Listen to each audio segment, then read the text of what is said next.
Shalom Bapak Ibu semuanya. Selamat pagi. Bagaimana kabarnya pagi hari ini? Wow, luar biasa ya. Saya percaya kita semua luar biasa karena kita punya Tuhan yang luar biasa. Orang-orang yang menanti-nantikan Tuhan selalu mendapatkan kekuatan yang baru ya. Puji Tuhan. Pesan Tuhan bagi kita adalah makna di balik ucapan syukur Yesus. Diambil dari Matius 11 ayat yang ke-25. Saya mau membacakannya buat ibu bapak semuanya. Pada waktu itu berkatalah Yesus, "Aku bersyukur kepadamu Bapa, Tuhan langit dan bumi, karena semuanya itu Engkau sembunyikan bagi orang bijak dan orang pandai, tetapi Engkau menyatakan kepada orang kecil." Makna di balik ucapan syukur. Ibu bapak, yang namanya mengucap syukur itu adalah sebuah tindakan yang baik. Betul? Kalau kita misalkan diberi sesuatu, kita berterima kasih ya. Untuk setiap pemberiannya, kita bersyukur bahwa orang tersebut memperhatikan kita dan tindakan kita selanjutnya adalah kita berterima kasih. Sebuah attitude yang baik. Jadi mengucap syukur adalah sebuah hal yang baik. Namun ibu bapak memahami dari makna di balik ucapan syukur itu menjadi sebuah hal yang sangat penting. Ya, menjadi sebuah hal yang sangat penting. Jadi bukan hanya kita memahami makna dari sebuah ucapan syukur saja. Tetapi ketika kita punya sebuah pemahaman, contoh gitu ya, tentang sebuah kata, maka akan menjadi bukan hanya sebatas kata saja gitu ya. Contoh misalkan gini ya, contoh kita tahu ya ada sebuah kata, saya mau kasih contoh misalkan kata Bapak gitu ya. Nah ketika seorang hanya tahu gitu ya kata Bapak, mungkin yang ada di dalam pandangan dia, oh hanya seorang laki-laki yang Bapak gitu ya, yang kerjanya mencari nafkah gitu ya. Jadi sesosok laki-laki pria yang tugasnya mencari nafkah. Itu hanya sebatas kalau seseorang itu tahu kata dari Bapak. Tetapi ketika seseorang punya sebuah pemahaman yang lebih dalam dengan kata, contohnya kata Bapak, maka seseorang itu akan punya sebuah pengertian yang jauh lebih dalam lagi. Jadi bukan hanya sesosok seorang pribadi saja, tetapi dia bisa menyelami bahwa ada sebuah pembelajaran, sebuah kualitas-kualitas yang bisa ditimbulkan dari seorang bapak. Jadi bukan hanya sesosok pria saja, tetapi ada sebuah pemahaman yang jauh lebih bermakna lagi. Begitu juga dengan pada saat kita memahami dengan sebuah makna di balik ucapan Yesus. Ketika tahu ada sebuah makna di balik ucapan Yesus, maka yang timbul adalah bukan hanya sekedar kita ngomong aja. Ya udah bersyukur tapi nggak ngerti makna di balik ucapan syukur Yesus tersebut. Padahal jauh kalau kita mau lebih mendalami, ada sebuah hal-hal yang luar biasa di balik makna ucapan dari Tuhan Yesus Kristus. Nah, pagi hari ini saya teringat gitu ya, ada sebuah ilustrasi, sebuah cerita gitu ya. Bagaimana seorang anak gitu ya, ketika dia punya sebuah pemahaman makna dari seorang bapak, maka segala tindakannya, segala sikapnya, segala responnya itu berubah sekali. Nah, ada sebuah ceritanya gini. Seorang bapak itu punya 2 orang anak gitu ya. Dua orang anak perempuan. 2 orang anak perempuan ini punya tipikal yang berbeda sekali. Anak perempuan yang pertama itu tipikalnya itu selalu komplain. Dia selalu komplain dengan apa yang dia terima. Jadi perbedaannya seperti langit dan bumi. Tetapi anak yang kedua, ketika dia mendapatkan sesuatu, dia selalu happy. Apapun yang dia terima dari bapaknya, dia selalu happy. Dia selalu mengucap syukur kepada bapaknya. Nah, lewat kejadian ini si bapak ini satu kali dia ingin mengetes si anak tersebut. Dua-duanya dites ya. Bapaknya mau berangkat keluar kota dan kemudian tanya sama anaknya. Anakku gitu ya, mau apa? Papa mau pergi keluar kota, mau titip apa? Kemudian anak yang pertama bilang begini, Papa, saya pengen sebuah gaun seperti princess gitu, yang seperti yang ada di TV gitu ya. Gaunnya itu pengen yang warnanya pink, kemudian ada renda-rendanya kayak gitu. Oh gitu. Kemudian anak yang kedua ditanya, nak mau apa?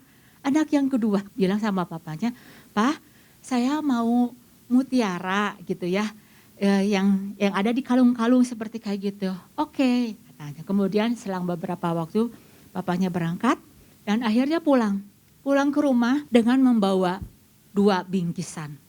Wah, langsung si anak yang pertama lihat, kok bingkisan yang pertama itu besar gitu ya.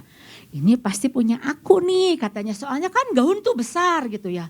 Kemudian bingkisan yang kedua itu sedikit lebih kecil dari bingkisan yang kedua. Wah, langsung si anak yang pertama bilang gini, pasti papa mah kasih kadonya gitu ya, kasih hadiahnya tuh pasti banyak deh mutiaranya kayak gitu, pasti banyak deh mutiaranya. Nah, udah punya curiga sama papahnya gitu ya. Akhirnya, ayo kesini yuk buka. Ketika dibuka, ini kado yang paling besar buat anak yang kedua. Sedangkan kado yang lebih kecil ini buat anak yang pertama. Wah, langsung anaknya udah mulai curiga. Papa mah pilih kasih kayak gitu. Masa sih cuman minta mutiara, kadonya kok besar banget gitu dibanding sama yang punya aku. Akhirnya yuk dibuka. Anak yang pertama mulai ngebuka. Ketika dibuka, wah gaun, betul gaun. Tapi wajahnya itu wajah kecewa. Papa, gaunnya sih ya gaun, tapi pinknya terlalu tua. Kemudian rendahnya terlalu banyak, bunga-bunganya terlalu banyak. Si ayah rada kecewa juga, rada stres. Kemudian anak yang kedua, si ayah ya udahlah. Anak yang kedua, ayo dibuka. Ketika dibuka, si anak sama anak yang kedua, wah ini pasti ayah banyak sekali bingkisannya, mutiaranya pasti banyak sekali. Ketika dibuka, seorang anak yang kecil tadi langsung terbelalak. Kaget dengan bingkisan yang besar itu. Tahu apa ibu bapak isinya? Maaf ya, ketika dibuka bingkisannya itu adalah kotoran kuda. Langsung si anak kaget. Tapi sesaat si anak sadar gitu. Dia punya respon yang baik sekali dan akhirnya si anak itu sadar bahwa aku punya bapak dan bapakku pasti ada maksud. Punya maksud yang baik di balik semua bingkisan ini yang aku terima. Langsung si anak punya reaksi yang bagus sekali. Reaksi anak tersebut apa ibu bapak? Si anak tersebut, hore, papa baik sekali. Terima kasih papa buat kadonya, buat bingkisan yang isinya adalah kotoran kuda. Karena adik tahu papa kasih bingkisan ini karena papa pasti kasih kudanya kan.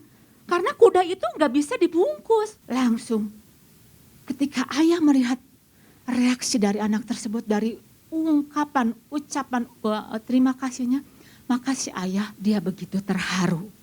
Dan akhirnya dia enggak tega dan akhirnya dia membelikan kuda. Dari sebuah ilustrasi ini ibu bapak kita bisa melihat makna ketika seseorang anak mengungkapkan ucapan syukur. Ada reaksi yang benar ketika seseorang punya hubungan yang baik. Anak tersebut kenapa?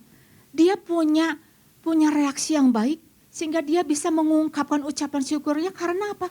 Dia punya sebuah pengenalan yang baik akan bapaknya. Bahwa bapaknya itu enggak pernah salah. Bapaknya itu enggak punya ada maksud yang jahat di balik apa yang sudah dia terima. Sekalipun pada waktu itu dia sangat terkaget-kaget sekali. Jadi ada makna di balik sebuah ucapan syukur yang bisa kita pelajari. Nah pagi hari ini ibu bapak kita mau sama-sama belajar. Apa makna di balik ucapan Yesus. Sehingga kita mau belajar di balik ungkapan ucapan syukur dari Tuhan Yesus itu bukan hanya sekedar dia berkata-kata saja. Mungkin dia mengalami sebuah peristiwa 5 roti 2 ikan. Tetapi sama sekali pribadi Yesus enggak ada yang namanya curiga kepada Bapa. Dia percaya sekali bahwa di balik semuanya itu ada maksud Bapa. Karena apa? Ada sebuah jalinan. Ada sebuah hubungan yang dibangun. Nah, pagi hari ini kita kemarin sudah belajar gitu ya, makna di balik ucapan Yesus. Bahwa kemarin kita melalui firman akan menyingkapkan dan membawa kita pada hal-hal yang luar biasa. Dan pagi hari ini yang saya mau membagikan adalah ketika kita mau belajar makna di balik ucapan syukur, maka yang harus kita miliki adalah miliki jalinan hubungan yang intim yang akan melahirkan kepercayaan yang utuh. Matius 11 ayat yang ke-27. Semua telah diserahkan kepadaku oleh Bapakku. Dan tidak seorang pun mengenal anak selain Bapa. Dan tidak seorang pun mengenal Bapa selain anak. Dan orang yang kepadanya anak itu berkenan menyatakannya. Ibu Bapak, kita bisa lihat di sini ya, bagaimana di sini sebuah ayat yang mengungkapkan adalah ada sebuah hubungan Bapa dengan anak yang begitu dekat, yang begitu intim.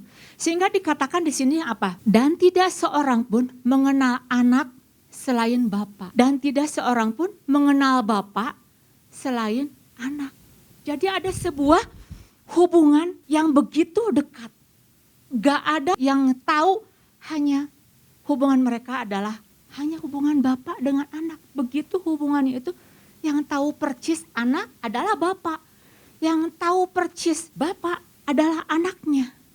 Itu yang terjadi di dalam kehidupan Yesus.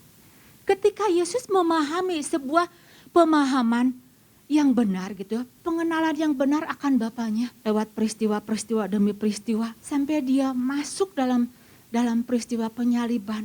Yesus sangat terkenal sekali apa yang menjadi tujuan, apa yang menjadi maksud Bapa mengutus dia ke muka bumi ini. Akhirnya dia bisa menyelesaikan panggilan dalam kehidupannya itu, maksud untuk penyelamatannya. Nah Ibu Bapak, ini adalah sebuah gambaran. Sebuah gambaran ketika seorang anak punya hubungan yang begitu dekat, kenal dekat dengan bapaknya, maka seorang anak tidak akan mudah menaruh curiga. Tetapi pada hari-hari ini Ibu Bapak, disinilah kita harus mengerti pentingnya sebuah pengenalan.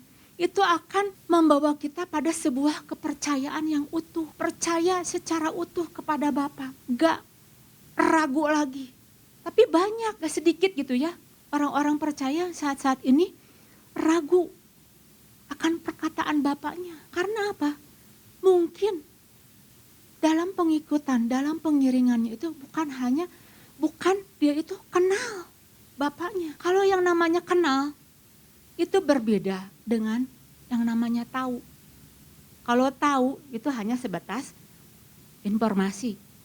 Saya tahu bahwa Yesus Kristus adalah penolong saya. Saya tahu Yesus Kristus adalah penyelamat saya. Tetapi sebuah pengenalan, di sini ketika saya ingin tahu, mengenal di dalam bahasa Inggrisnya itu adalah to know accurately. Accurate. Jadi ada sebuah pengenalan yang akurat, know well. Pengetahuan bukan hanya sekedar tahu, tapi lebih baik lagi. Dalam bahasa aslinya gitu ya, pengenalan di sini bisa artinya itu teliti, cermat, kemudian tepat benar. Tepat benar.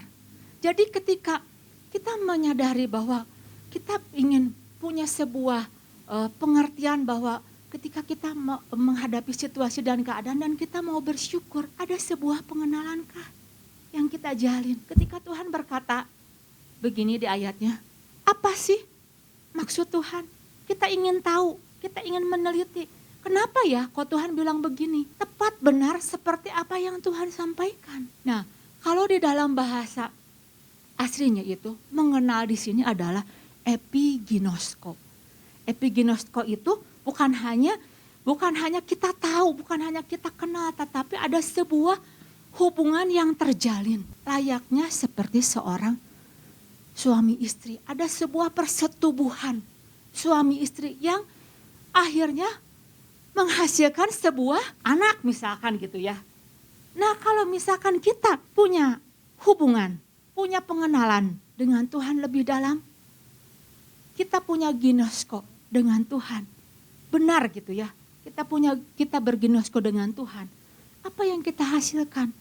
Apakah kekuatan? Apakah ketika kita menjalin sebuah hubungan, kita mendapatkan sebuah pencerahan gitu. Nah ini yang Tuhan inginkan. Sehingga memudahkan kita itu paham ketika kejadian yang kita alami, kita memudahkan kita untuk kita mengerti, oh saya mengucap syukur karena ada maksud Tuhan di balik. Jadi mengenal dengan tahu itu berbeda jauh. Contoh misalkan gini, saya tahu bahwa Bapak Jokowi adalah Bapak Presiden saya. Tetapi kalau ditanya saya kenal, saya enggak kenal benar. Yang kenal benar adalah istrinya. Tinggal serumah, satu ranjang dengan istrinya yang sangat tahu kenapa kok Bapak Jokowi ngomongnya begini begitu. Yang sangat tahu kesukaan suaminya. Nah, inilah Ibu Bapak, ketika sebuah pengenalan itu terjalin gitu ya, timbul sebuah kepercayaan yang utuh, yang penuh, nggak ada rasa curiga lagi, nggak ada bertanya-tanya lagi. Karena apa? Karena ada sebuah pengenalan, oh Bapakku, Bapak yang baik, Bapak yang selalu punya maksud di balik semuanya itu, punya maksud yang nggak jahat. Itulah yang Rasul Paulus kejar. Filipi 3. Yang ku kehendaki ialah mengenal Dia dan kuasa kebangkitannya dan persekutuan dalam penderitaannya, di mana aku menjadi serupa dengan Dia dalam kematiannya. Kalau di dalam bahasa Indonesia sehari-harinya dikatakan, satu-satunya yang saya inginkan ialah supaya saya mengenal Dia dan mengalami kuasa yang menghidupkan. Inilah yang menjadi sebuah kerinduan dari Rasul Paulus. Sebuah pengenalan akan Tuhan yang terjalin karena sebuah jalinan keakraban. Itulah sebabnya ketika Rasul Paulus menghadapi berbagai ancaman, berbagai situasi apapun juga, karena dia punya pengenalan akan Tuhan, dia mudah sekali. Dia bisa melewati berbagai macam tantangan, berbagai macam apa yang diperhadapkan kepada dia. Karena apa? Dia punya pengenalan. Sehingga dia dengan mudahnya dia leluasa untuk menghadapi apapun yang diperhadapkan kepada dia. Dia begitu percaya sekali kepada Bapaknya. Menghadapi tantangan, dia percaya bahwa dia tidak pernah berjalan sendirian. Ada tangan Tuhan yang akan selalu menolong, yang membukakan kepada dia jalan keluar. Dia begitu percaya sekali. Nah, tetapi hari-hari ini Ibu Bapak, yang terjadi apa? Yang sering terjadi adalah krisis kepercayaan. Bukan hanya krisis ekonomi, tetapi krisis kepercayaan. Anak enggak percaya lagi kepada perkataan bapaknya. Ragu dengan perkataan bapaknya. Enggak percaya. Sehingga seorang anak itu enggak bisa mengucap syukur. Hatinya menjadi tawar. Hatinya meragukan. Ketika ayahnya mengatakan demikian, dia ragu. Karena apa? Karena sebuah krisis kepercayaan. Dia enggak percaya lagi dengan perkataan ayahnya karena apa? Ada sebuah gambaran dari ayah yang sudah rusak. Kenapa gambaran seorang ayah yang rusak bisa terjadi? Karena tidak terjalinnya sebuah hubungan yang dekat. Sehingga situasi keadaan apapun anak tersebut ketika diperhadapkan masalah, aku ragu akan pertolongan dari bapaknya. Aku ragu bagaimana mungkin papa bisa menolong saya. Sehingga anak sulit untuk dia memaknai bahwa saya harus bersyukur. Nah, lewat pesan Tuhan ini Ibu Bapak, ketika kita sadar gitu ya, kita tahu bahwa kita harus memiliki sebuah pemaknaan di balik di sebuah ucapan syukur. Maka ada sebuah kata berkata gini, kalau enggak kenal maka enggak sayang. Nah, saya rindu lewat pesan Tuhan ini kita sama-sama kita mau belajar untuk memaknai bahwa sebuah ucapan syukur itu bisa terjalin dengan baik pada saat kita kenal Bapak kita berginosko dengan Bapak kita. Sehingga semua apapun yang diperhadapkan kepada kita sadar bahwa semuanya itu adalah bukan untuk maksud jahat dari Bapak tetapi adalah untuk semua untuk kebaikan Dari saya rindu kita sama-sama jalin senantiasa hubungan yang lebih dekat lagi, lebih intim lagi, kenali dengan Tuhan lagi. Dengan pengenalan itu kita akan semakin mudah untuk kita bersyukur. Kita bisa mengerti bahwa kalau saya bersyukur ini karena ada alasan-alasan, karena Tuhan mengasihi saya, ataupun karena saya menghadapi ini karena saya disertai oleh Tuhan dan pertolongannya tidak akan meninggalkan kita. Demikian firman Tuhan, kiranya boleh menjadi berkat bagi ibu bapak semuanya. Tuhan Yesus memberkati.